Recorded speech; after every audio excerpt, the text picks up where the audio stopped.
जन्नत में गवारा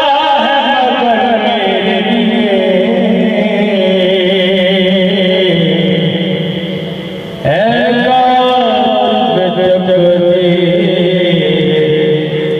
मदीना लिख दे करम भी हयात करती है हजूर आवाज़े तो बात करती है मिले सना तो लफ्ज़ जो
लेकिन मोहब्बत वाला ने अपना दूसरा गल नहीं सब तो है शान वाला गया ऊंचे पे पाने वाला गया आसियों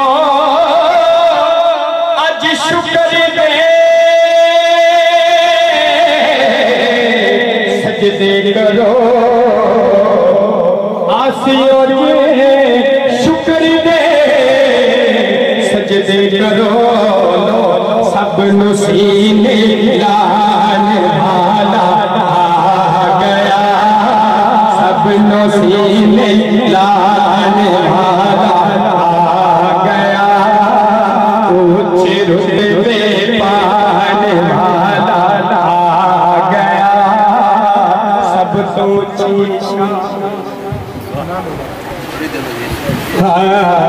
ज्यादा मजा आएगा सब तो शान वाला नजर देख के सब तो शान वाला गया और पर जिनाना किसे भी ना चुके आए पार जिनाना किसे भी ना चुके आए पहचान वाला गया ओ नदी पहचान वाला गया और झुरियां दे विच दीवे लोको बलदे सी पर रोशनी बरदाने वाला बरताने वाला गया और क्यों ज़हूरी फिक्र में अक़ीदा करा सुभान अल्लाह क्यों ज़हूरी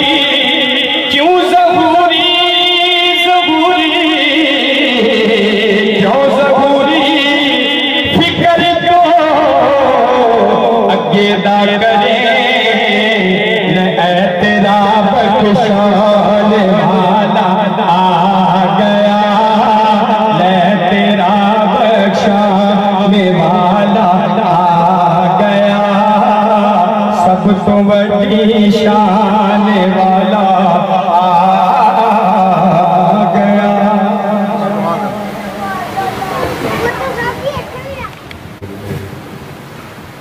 अम्मा बाद फ़अऊज़ु बिल्लाहि मिनश शैतानिर रजीम।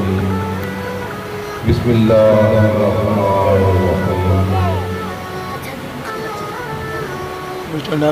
अला इन्ना औलिया अल्लाह ला खौफुन अलैहिम व ला हुम यहज़नून अल्लज़ीना आमनू व कानू यत्तक़ून।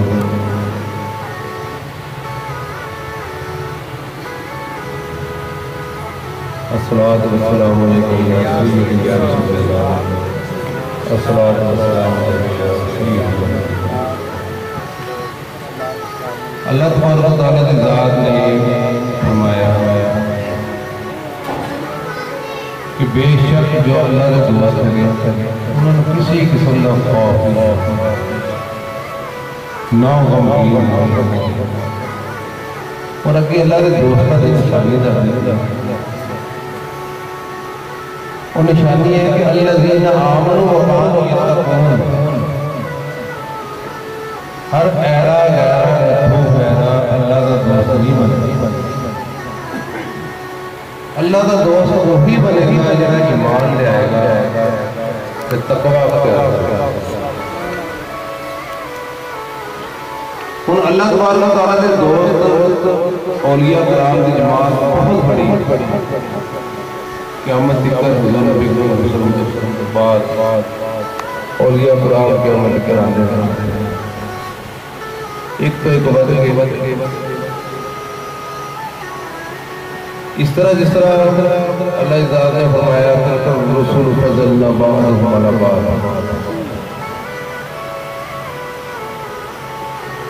कि बेशक अल्लाह ताला ने रसूलों को फजीलत अता की वाज़े और वाज़े दे उत्ते सारे रसूलों ने एक दूसरे के उत्ते फजीलत हैगी मगर चंद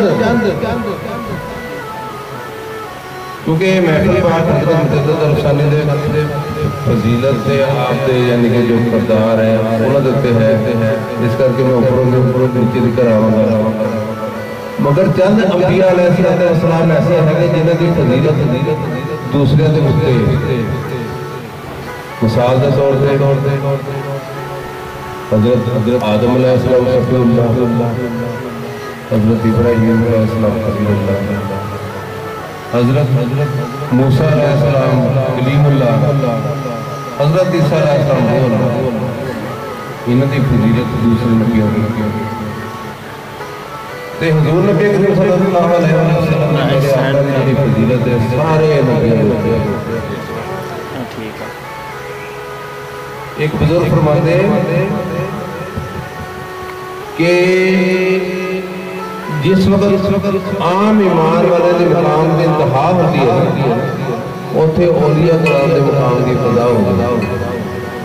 जिथे औलिया किराम के मुकाम की इंतहा होती है कुतबा के मुकाम की इब्तिदा होती है।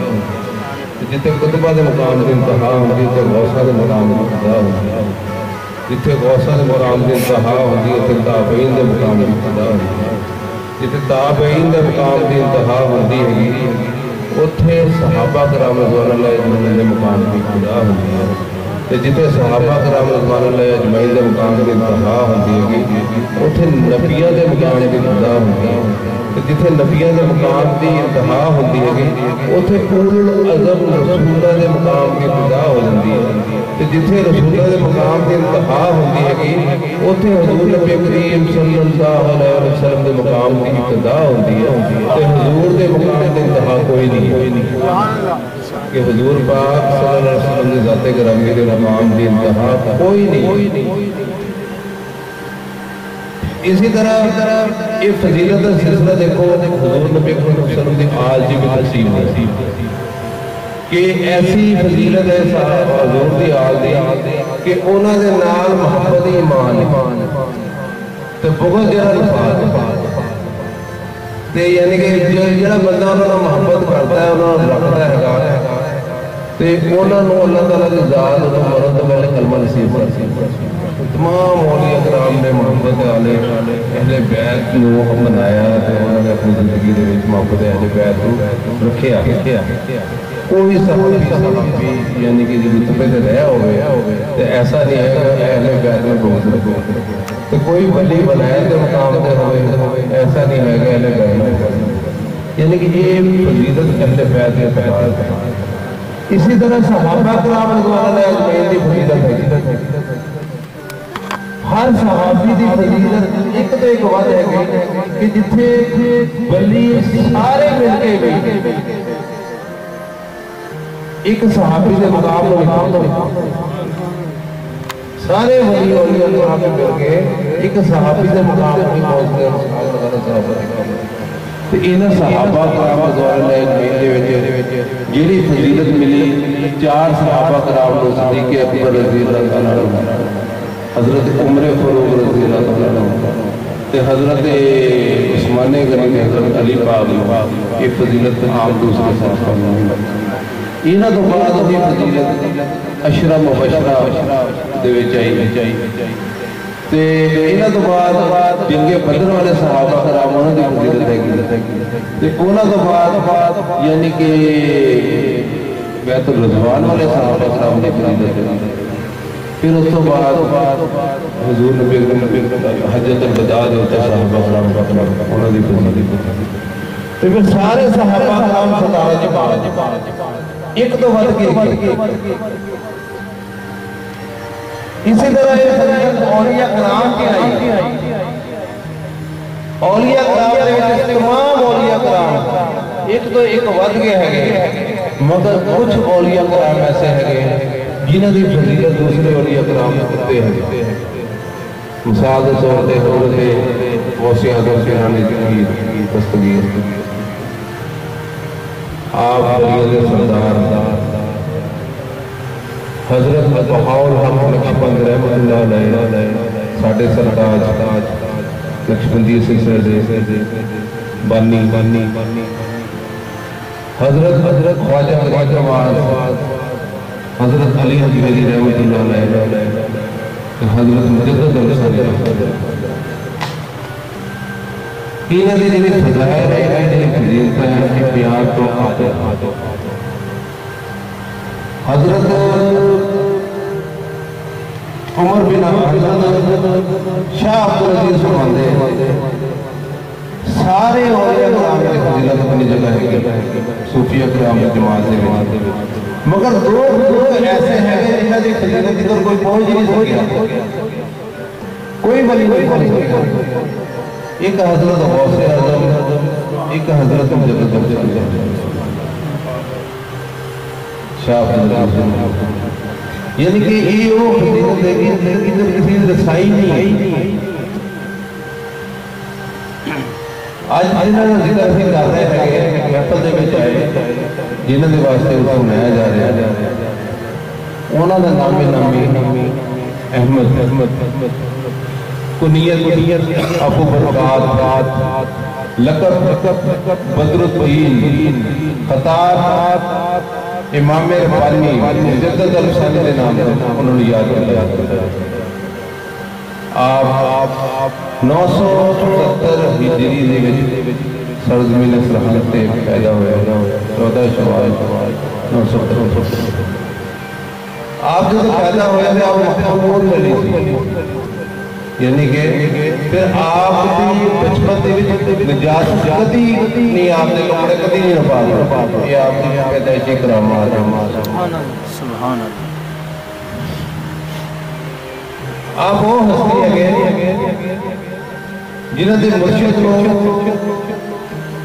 अफगानिस्तान तो उन्होंने मुर्शिद पाक के इशारे से भेजा गया, तो जाओ जमीन हिंद जाओ तो सिलसिले में जारी फरमाओ।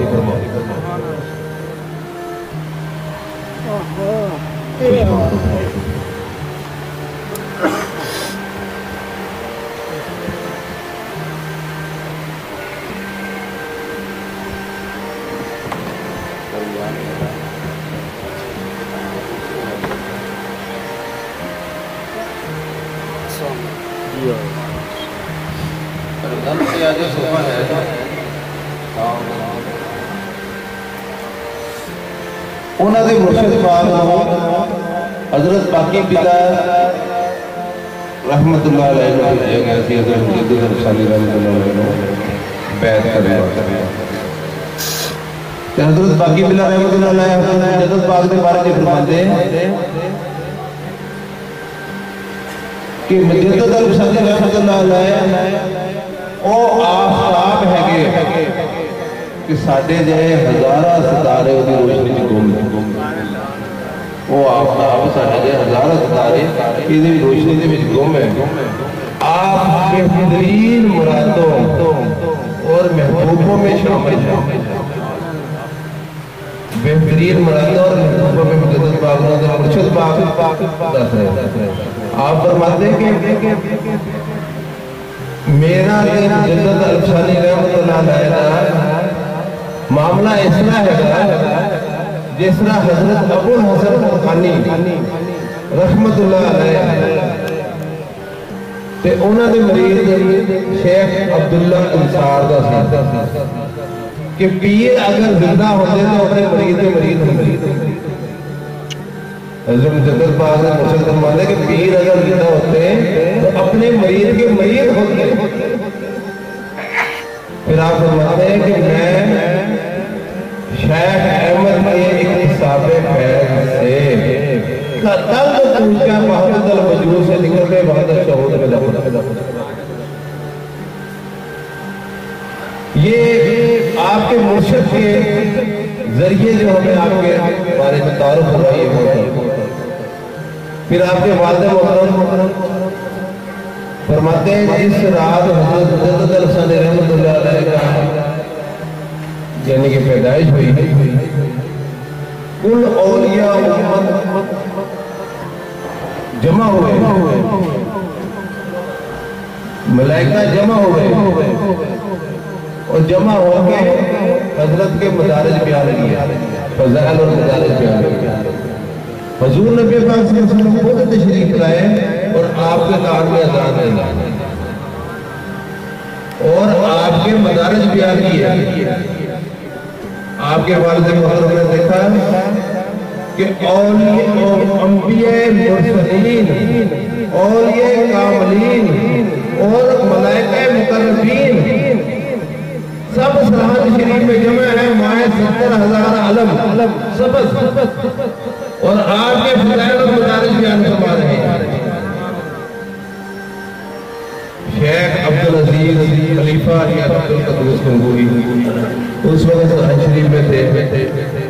आपने देखा कि औलिया का एक हजूम है, मलाइका का एक हजूम है और सब उनमें से एक शख्स खड़ा हो रहा है और खड़ा होकर बयान कर रहा है कि जो फज़ाइल और जनाजा हज़रत साहब को मिले हैं इससे पहले किसी वली को नहीं मिले। ये आपकी पैदाइश के जो मुशाहिदात आपकी पैदाइश से पहले गाने बजाने के जो थे ना कव्वालियों के जो सूद वगैरह ये सब खत्म हो गए थे, एक हफ्ता पहले बंद हो गए। फिर अकबर बादशाह का तख्त उल्ट गया, बहुत कोशिश की सीधा करने की, नहीं हुआ। फिर अकबर बादशाह ने ख्वाब देखा, जब उसने उसकी ताबीर पूछी लोगों से, ताबीर बताने वालों से, तो उन्होंने कहा कि तेरे यहाँ एक ऐसा शख्स पैदा होगा जिससे तेरा आइन मुतज़लज़ल होगा और ऐसे ही देखा गया है। जब भी कोई इस्लाह करने वाला आता है तो उसकी मुखालफत होती है, उसकी मुखालफत होती है। तो हज़रत मुजद्दिद अरसानी रहमतुल्लाह अलैहि के साथ भी ऐसा ही हुआ। जिस वक्त आपकी पैदाइश हुई तो उस वक्त बादशाह अकबर का दौर जोरों पे था, उसकी बेदीनी जोरों में थी, उसकी पूरी कोशिश थी। उसके जो इर्द गिर्द थे, उसके मशीर, उसके वजीर, कोई अहले तशीह में से था, कोई हिंदुओं में से था, कोई हिंदू नमा मुसलमानों में से था। सबकी कोशिश थी बादशाह हमारे और बादशाह के घेरा डाला उन्होंने और अपनी मर्जी के मुताबिक कानून नाफिज करवाना चाह रहे थे। हत्ता के अबुल फजल फैजी एक किताब लाता है और कहता है ये किताब आप पे नाज़िल हुई है और इसमें लिखा है कि तू गाय को ज़िबा मत कर, अगर तू गाय को ज़िबा करेगा तेरा ठिकाना जहन्नम होगा। ये उसका एक वज़ीर अकबर कि गाय को ज़िबा ना कर, अगर गाय को ज़िबा करेगा तो तेरा ठिकाना जहन्नम होगा। तो उस अकबर बादशाह उनकी बातों में आ गया और अपनी राय को खुश करने के लिए उसने दीन को तब्दील करना शुरू कर दिया। तब्दीली क्या की? सबसे पहले तो ला इलाहा इल्लल्लाह मोहम्मद रसूलुल्लाह की जगह ला इलाहा इल्लल्लाह अकबर खलीफतुल्लाह के हवाले। फिर सजदा ताज़ीमी जो अल्लाह के लिए खास है उसने अपने लिए जरूरी करा दिया कि जो भी महल में आएगा मुझे सजदा ताज़ीमी करेगा। अजान जो महल में होती थी, नमाज होती थी, उसे मनसूख कर दिया गया। गाय का गोश्त हराम कर दिया गया और सूअर का गोश्त हराम कर दिया, हलाल कर दिया और शराब को सूअर के गोश्त का हिस्सा बना दिया। मस्जिदें मुनहदम कर दी गई और मस्जिदों की जगह फौज की चौकियां और मंदिर बना दिए गए। गर्ज के अकबर की सारी पॉलिसी ऐसे थी कि वो मुसलमानों को एक धचका थी, मुसलमानों के रूहानी और दीनी जो शऊर था उसको वो तंग नहीं थी। तो अकबर का जो होल्ड था वो हर बंदे के ऊपर था, इसलिए बंदे उसको क्या भी कुछ नहीं सकते। हजरत मुजद्दिद अल-फरीद रहमतुल्लाह अलैह की उम्र जब 40 बरस हुई तो आपके दिल में ये ख्याल आया कि कोई ना कोई ऐसा शख्स होना चाहिए अल्लाह ताला को मुजद्दिद भेजे जो दीन को दोबारा नए सिरे से बहाल करे, ताजगी बख्शे, जो दीन को दोबारा ताजगी बख्शे, ऐसा कोई होना चाहिए। तो जिस वक्त आपके ख्याल आया तो आपको अल्लाह की तरफ से इल्हाम हुआ कि ऐ शेख अहमद, आपको अल्लाह की तरफ से इल्हाम हुआ कि ऐ शेख अहमद आप ही 1000 साल मुजद्दिद है। ऐ शेख अहमद आप ही 1000 साल मुजद्दिद है। तो 1000 साल बाद आने वाले जो दीन को नए से अदा करने वाले मुजद्दिद नहीं है।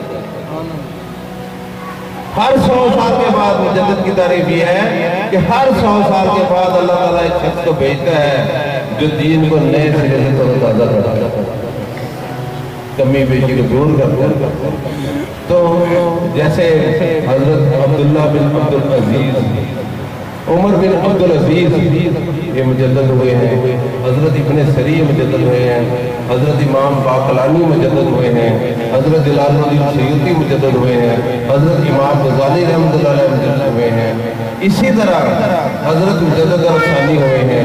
मगर आपने फरमाया 100 साल मुजद्दिद में और 1000 साल मुजद्दिद में इतना फर्क है जितना 100 में और 1000 में। जब आप अकबर के पॉलिसियां देख रहे थे, आपका दिल भी हो रहा था, तो अल्लाह ताला की जात ने आपको कुछ कमालात ऐसे दिए थे जो हर एक को नहीं थे, बल्कि ये कुछ नहीं थे, ये सब कुछ है। आपकी शख्सियत जाहिर में हजरत उमर फारूक से थी। हजरत उमर फारूक का जलाल था आप में और हजरत सिद्दीक़ अकबर के फीज़ व बरक़ात से भरपूर और हजरत अली पाक ने आपको इल्मे समाबात अता किया था। और हजरत हजूर नबी पाक सल्लल्लाहु अलैहि वसल्लम की ज़ात में वो इतने गुम थे कि एक शख्स कहता है कि मुझे शुरू में शौक था कि मैं मुजद्दिद पाक के जाकर नमाज पढ़ूं जुमे की। तो मैं जुमे की नमाज पढ़ने जब जाया करता था, एक दिन मैं उनको गौर से मुताला किया, नमाज पढ़ते हुए गौर से देखा करता था, गौर से देखता था। एक दिन मेरे दिल में आया, मैं करीब से करीब होता गया, हत्ता कि मुझे ये महसूस हुआ जैसे इन्हें हुजूर नबी पाक सल्लल्लाहु अलैहि वसल्लम का कुर्ब दायमी नसीब है। तो क्यों ना होता, हजरत ने तो खुद फरमाया कि मैं आज भी सहाबा की तरह हुजूर से मुसाफे करता हूं। जैसे आप उनको देख रहे हैं वैसे नमाज अदा कर रहे हैं। हुजूर ने भी तो यही फरमाया ना, जैसे मुझे देखते नमाज अदा करो।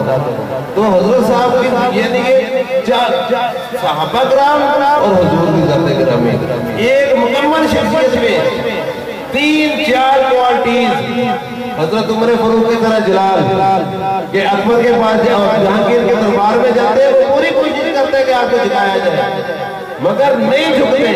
वो बंदों को जोर लगवाते हैं मगर नहीं कामयाब होता, आखिर वो मजबूर हो जाता है।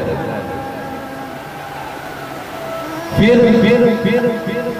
आपने जब देखा तो आपने दीन का काम शुरू किया। सबसे पहले आपने अपने मरीदैन का एक जमात इकट्ठी की और उन्हें लोगों में भेजा कि आप जाओ, लोगों के अंदर इस्लाम का शऊर पैदा करो, शरीयत की अज़मत को जिंदा करो। लोग जो गुमराही में हैं, जो दलदल में हैं, जो लोग निकल रहे हैं दायरे इस्लाम के बाद, दोबारा दायरे इस्लाम में लेकर आओ।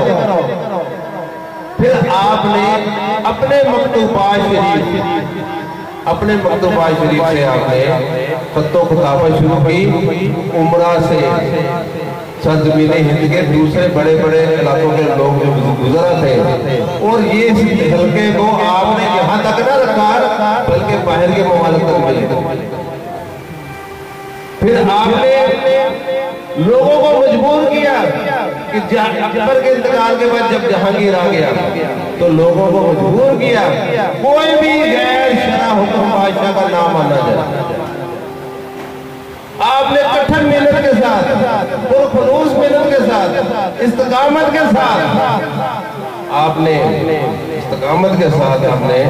कामयाबी की तरफ बढ़े और हिंदुस्तान की जो वो थी उसका नक्शा बदल,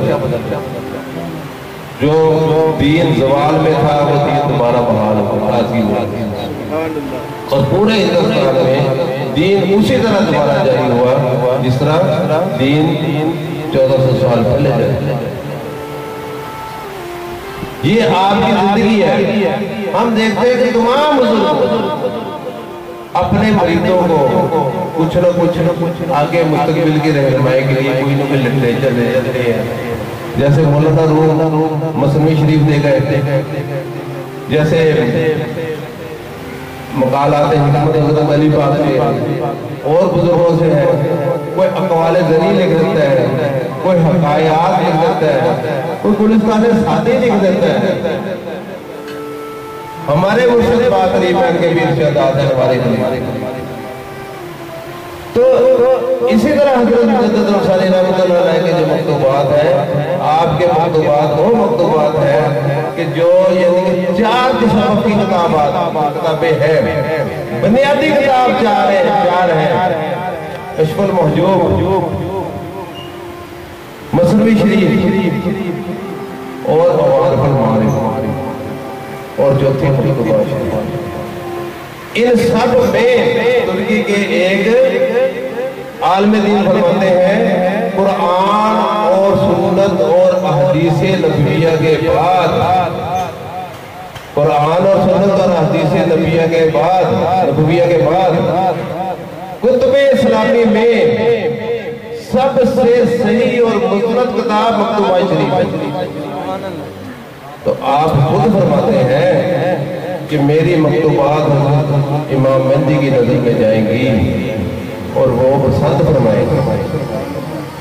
तो मकतूबात में आपने वो लोग बयान किए हैं जो आपसे पहले भी किसी ने बयान नहीं किया और बाद में भी किसी ने बयान नहीं किया। आपसे पहले भी बयान नहीं किए और बाद में भी बयान नहीं किए। हजरत मौलाना अब्दुल हकीम सियालकोटी फरमाते हैं कि बुजुर्गों के कलाम पर उनकी जो नुक्ते नजर है उसके खिलाफ बात करना जहालत है। उनकी मकसद और मुराद के खिलाफ बात करना जहालत है। और और मकतूबात शरीफ के अंदर जो मुजद्दिद पाक ने तहरीर किया है, इनके मकसद और मुराद के खिलाफ अगर कोई बंदा बात करता है, ये जहालत और नासमझी है।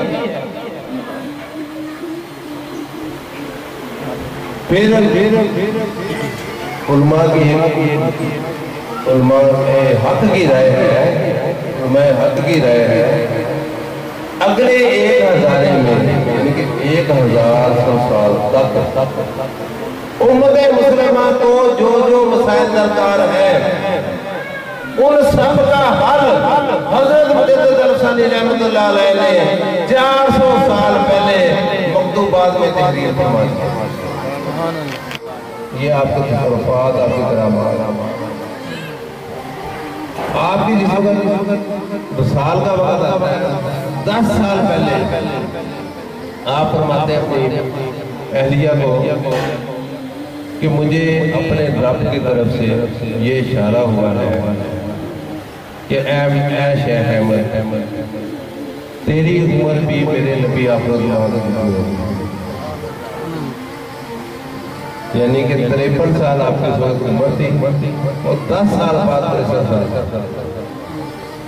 फिर 6 माह पहले आपने लहदगी इख्तियार कर लिया। तो जिस वक्त आपने 6 माह पहले लहदगी इख्तियार कर ली,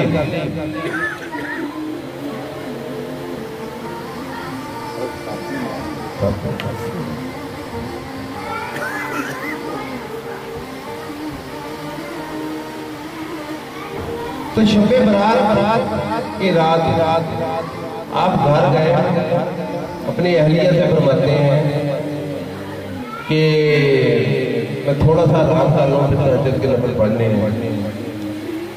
तो अहलिया मोहतरमा ने अर्ज की कि आज पता नहीं किस किस का नाम से हट गया होगा। तो आपने फरमाया उस शख्स के बारे में तेरा क्या ख्याल है जिसका नाम सफ़े हस्ती से मिटा दिया गया है और उसे मतल्ला भी कर दिया गया। आपने अपनी तरफ इशारा किया कि उसे इत्तला भी दे दी गई है। फिर 40 दिन पहले मिसाल से आप गिरिया जारी आपने तारीफ, तो गिरिया जारी जब तारीफ हुई, आपके साहबजाद खलीफा मोहम्मद साहब सईद साहब वो वहाँ थे, उन्होंने अर्ज किया आप क्यों गिरिया जारी है? तो आपने फरमाया शौक़े वसाल रब्बे जुल जलाल, कि अल्लाह ताला के साथ मुलाकात का शौक है, मगर इस शौक में 40 दिन हाइल है। इस मुलाकात में 40 दिन हाइल है, जिसकी वजह से मैं रो रहा हूँ। ये 40 दिन कैसे गुजरेंगे? फिर जिस वक्त आपका वसाल होता है तो आपको गुस्सा दिया जाता है, तो आपके हाथ ऐसे होते हैं जैसे नमाज में हम हाथ करते हैं। तो गुस्सा देने वाला हाथ खोलता है, मगर आप फिर ऐसे पानी मिसाल के बाद गुस्ल देने वाला हाथ खोलता गुस्ल देने के लिए, तो मगर आप फिर उसी तरह मांग। जब 1-2 मरतबा देखा गया, फिर उन्होंने कहा नहीं, ये पूरी जिंदगी अपने रब के हाथ गुजर ही रहे हैं, तो आप फिर आपके यहाँ इसी हालत में जाना चाहता है। तो जब आपको अपनाया गया तो आपके जो रोजा बाग का उसमें जगह नहीं थी, तो 1.5 गज आपके साहबजादे की कब्र साइड पे, तो फिर आपकी जिंदगी हमारे लिए बाइसे रहमत भी है, बाइसे एग्जाम्पल भी है। हमें अल्लाह ताला की ज़ात, आपकी अज़मत, आपके फीज़ो बरक़ात से मुस्तफ़ीद होने की तौफ़ीक़ अता फरमाए। मैंने शुरू में अपने मुर्शिद पाक तरीमैन के मतलब भी आपको थोड़ा सा जिक्र किया था, कुछ साथी नहीं भी थे कि अगर कोई बंदा ये कहे कि बुजुर्गी इखलाक का नाम है, तो हमारे सैयों के खिलाफ तो ये थे कि वो खलीक जिसने खुल्क दिया खल्क को, यानी कि खुल्क देने ने दुनिया बोली। जो आपके पास जाता था मुर्शिद वाकई हो जाता था। फिर दूसरा अगर बुजुर्गी रियासत का नाम है तो हमने देखा हमारे मुर्शिद पाक ने इतनी रियासतें की हैं कि 90 किलो से 28 किलो वजन रह गया। और अगर बुजुर्गी हुजूर नबी करीम की ताबेदारी का नाम है तो हमने देखा कि हमारे मुर्शिद पाक ने जिसकी एक अदा सुनत मुस्तफा ऐसे पीरे तरीके कि कोई भी जिंदगी में अमल ऐसा नहीं था। फिर अगर बुजुर्गी मार्फत इलाही का नाम है तो मार्फत भी ऐसी कि जो उनकी सोबत में बैठ जाता है उसे नहीं हो जाती। और अगर बुजुर्गी इल्म और हिकमत के बयान करने का नाम है तो साइयों ने अनवारे खलीक में ऐसे ऐसे मोती रोए हुए हैं, अगर कोई पढ़ता है तो उसका इसको दोबारा बहाल हो। अगर बुजुर्गी मुर्शिद के अदब का नाम है तो हमारे साइयों ने अपने मुर्शिद का अदब करके मुर्शिद की वफा का नाम है तो उन्होंने वफा करके दिखाई। मुर्शिद की मोहब्बत का नाम है तो मोहब्बत करके दिखाई। एक इशारे में सही यहाँ और इतना सफर हमारे जैसे सोच के थक जाता। और मैंने खुद देखा है कि अगर सही थकावट में गए हैं और दादा सही बात में हाथ बांध के खड़े हैं ना, पूरी रात भी गुजर जाती है। सही उसी तरह हमारे जैसे चोरी आराम कर लेते, सही उसी तरह खड़े दादा मुर्शिद की बात। फिर जो गली जिस गली में दादा सही को आसाना था, जब सही उसमें आते हैं तो जूता भी उतार के अपने बगल में दे देते हैं, नंगे पांव, गर्मी हो जो इतना ये उसी तरह फीज़ बरकत जो मुजद्दद पाक और बाकी बिला रहमतुल्लाह अलैह से हासिल हुए। तो हमारे मुर्शिद पाक के बारे में भी उनके मुर्शिद रहमतुल्लाह अलैह फरमाते हैं कि अगर मुझसे मेरे रब तआला ने पूछा रहमतुल्लाह तो क्या लेके आए हैं मेरे लिए, तो मैं अपने इस मरीज का हाथ पकड़ के अपने रब तआला के बारे में पेश कर दूंगा कि या अल्लाह या बारी ताला मैं खलीक को दलील नहीं वमा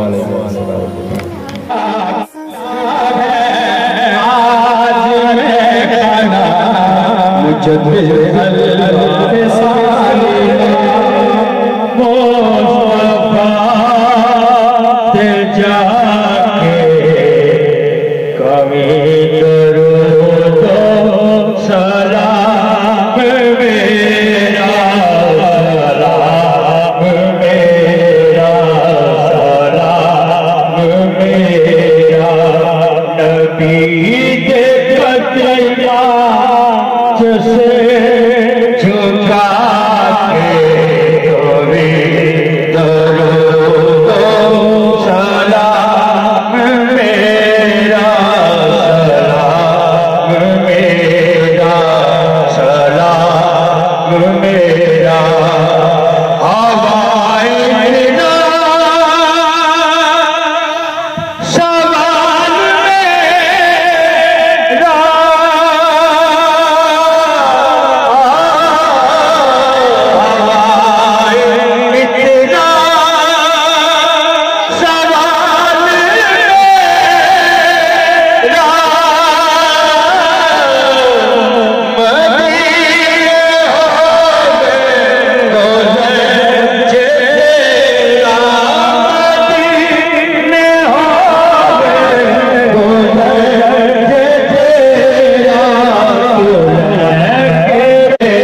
दी मौला कर दे न सारे आगे तेन फजल दा दिन हशर दे नठ रही यार तेन